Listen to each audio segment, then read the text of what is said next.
Hi everyone, my name's Murphy and I did my research on exploring the cause of trichotillomania. More specifically, I wanted to see if there was some kind of correlation between being stressed in elementary school and high school and having trichotillomania. So just to get started, what exactly is trichotillomania? It's a body-focused repetitive behavior, specifically hair pulling. There were the few visuals on the first slide. You can see there's some missing eyelashes, bald patch, and then the single strand kind of grab. That is typically how people with trichotillomania pull out their hair. So the cause of trichotillomania obviously remains unknown. Research, though, has indicated because of it could be because of a combination of genetic and environmental factors like stress, anxiety, family history, and even age. The DSM-5 classifies trichotillomania under the obsessive compulsive and related disorder, and trichotillomania has actually affected 3.5% of the US population, which is about 10 million people.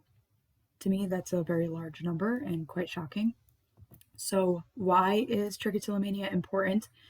Like I just said, 10 million people is a shocking number to me, but it also just shows that this disorder is a lot more common than you would think. The mean onset age is 9 to 13 years. So the majority of those affected by trichotillomania are actually just younger children. This disorder can cause irreparable damage to the body. The repetitive picking can cause permanent hair loss. Hair could no longer grow there. It also could cause scarring, along with mental distress. Trichotillomania tends to be something that people are very embarrassed about. The pulling of the hair causes people to be ashamed of themselves. Just not really great for mental health. So again, because of the majority of those affected are younger children, I believe it's important that teachers and educators know the causes, signs, and treatments and care of trichotillomania, so that in the future, if they were experience it in the classroom or see it, they'll be able to adapt as needed. So some recent research. In 2014, there was a study conducted where there were specific emotional states that people with diagnosed trichotillomania tended to pull out their hair more, and it was during episodes where they were having stress or anxiety.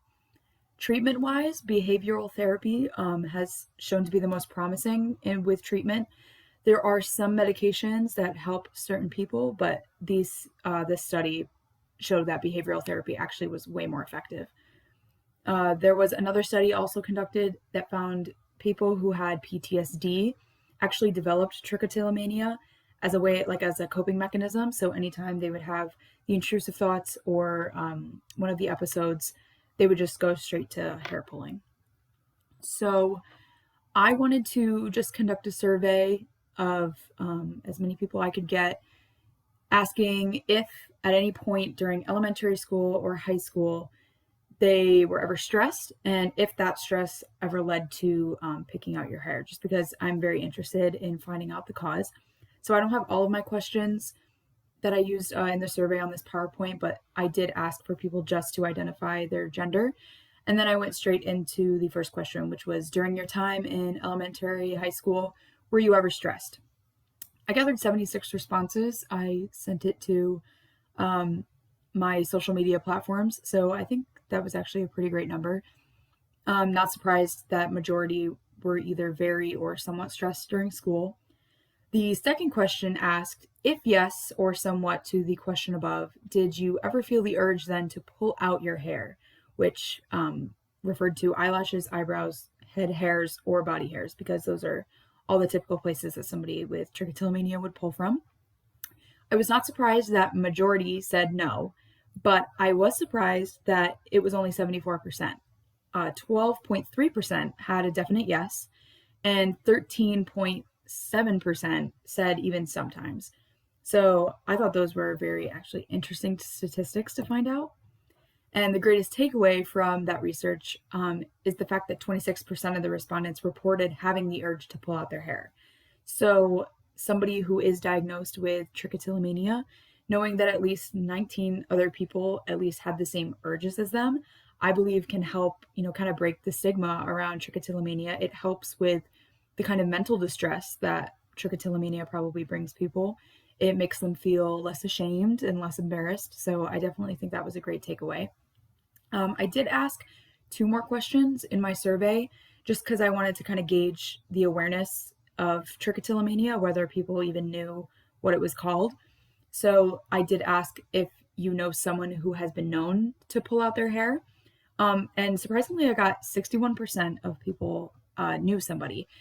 But when I asked if they'd ever heard of the disorder trichotillomania, I got a majority said no. So there's that kind of disconnect there where people know somebody who is pulling out their hair, yet they're not fully educated on what exactly trichotillomania is. So these were just important things that I thought I should share. So tying it back into what this has to do with education, like I said, I think it's important for teachers to know the signs and how to take care of their student dealing with trichotillomania. So things that educators can do: educate yourself with the accurate information. If you do spot it in the classroom, notify and discuss with your student and their family, just so you can know how to move forward. Obviously, immediately eliminate bullying and just be sensitive to the student's wishes, because, you don't have to tell them how to deal with their disorder.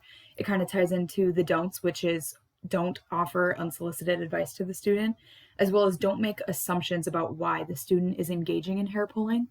That kind of ties back to it's a possible coping mechanism for a very stressful or traumatic event in their life. So it's not great to just assume why somebody is doing something like pulling out their hair. Also, do not instruct the family to medicate their child before exploring other options.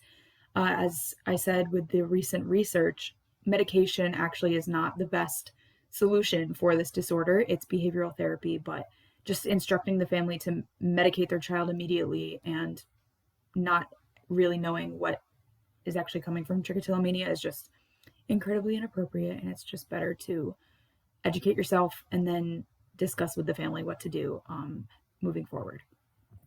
So in conclusion, obviously there is still no known cause of trichotillomania, therefore there's plenty of research that can be done. According to the previous research and then what I collected in my survey, I believe there was some kind of indication that stress is likely a factor that triggers trichotillomania or possibly causes it. In my questions, like I said, I did not ask people to identify themselves. I don't know how many of those respondents maybe have trichotillomania. I didn't ask.